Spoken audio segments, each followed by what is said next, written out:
la chronique du docteur Serge Rafal. Bonjour Serge. Bonjour Ilana.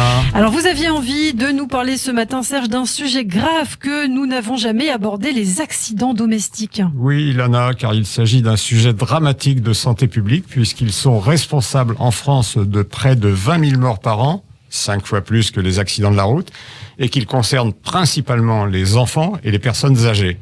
Or, ces accidents ne sont pas une fatalité et imposent certaines mesures de sécurité qui permettraient de les réduire, à défaut de les éviter.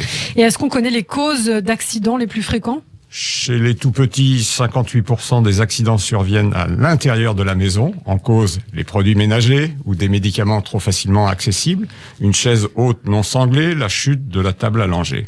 En grandissant, les risques se déplacent vers l'extérieur de la maison et touchent plus volontiers les garçons, plus casse-cou que les filles. À l'autre bout de la chaîne d'âge, les femmes sont à l'inverse plus souvent les victimes, dans 3/4 des cas, probablement parce qu'elles ont une espérance de vie plus longue de 6 ans. Les chutes à l'intérieur de la maison sont chez elles la première cause d'accident responsable de 2/3 des décès. Bon alors quelles précautions faut-il prendre pour les éviter ? Alors, pour les enfants, ne pas laisser traîner les médicaments et veiller à ce que l'armoire à pharmacie soit inaccessible. Vérifier que le placard qui contient les produits ménagers dangereux est bien fermé à clé. Éviter, par exemple, de transvaser de l'eau de Javel dans une bouteille d'eau minérale, ce qui se produit pourtant régulièrement.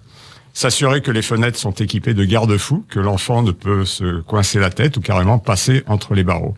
Faire très attention aux briquets et allumettes. Et prudence, bien sûr, lorsqu'il y a une piscine. Chez les personnes âgées, à l'équilibre précaire et la vue souvent déficiente, veiller au revêtement de sol glissant, à l'éclairage insuffisant, aux objets qui traînent au sol. Et vous souhaitiez par ailleurs, Serge, nous dire un mot de cette étude américaine assez stupéfiante. Pas tant que cela, si on se souvient que le président Trump s'interrogeait publiquement sur l'intérêt d'injecter de l'eau de Javel pour se débarrasser de la Covid. Les centres antipoison américains ont voulu comprendre l'augmentation des appels constatée depuis le début de la pandémie. Ils ont diligenté une équipe auprès de 500 personnes représentatives de la population du pays, les interrogeant sur leurs connaissances et leurs pratiques concernant le nettoyage et les mesures de désinfection prises à leur domicile durant l'épidémie.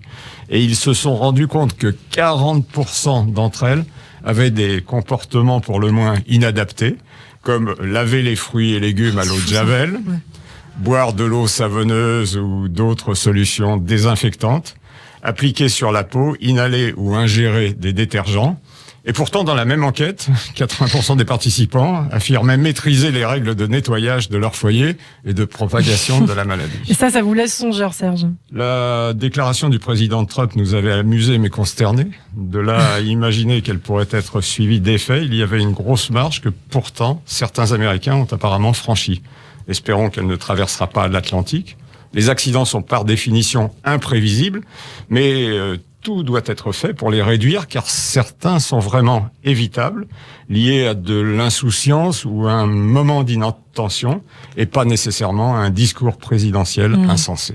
Merci au docteur Serge Rafal. Et oui, il faut faire attention aux accidents domestiques. Le docteur qu'on retrouvera dès demain pour une toute nouvelle chronique santé.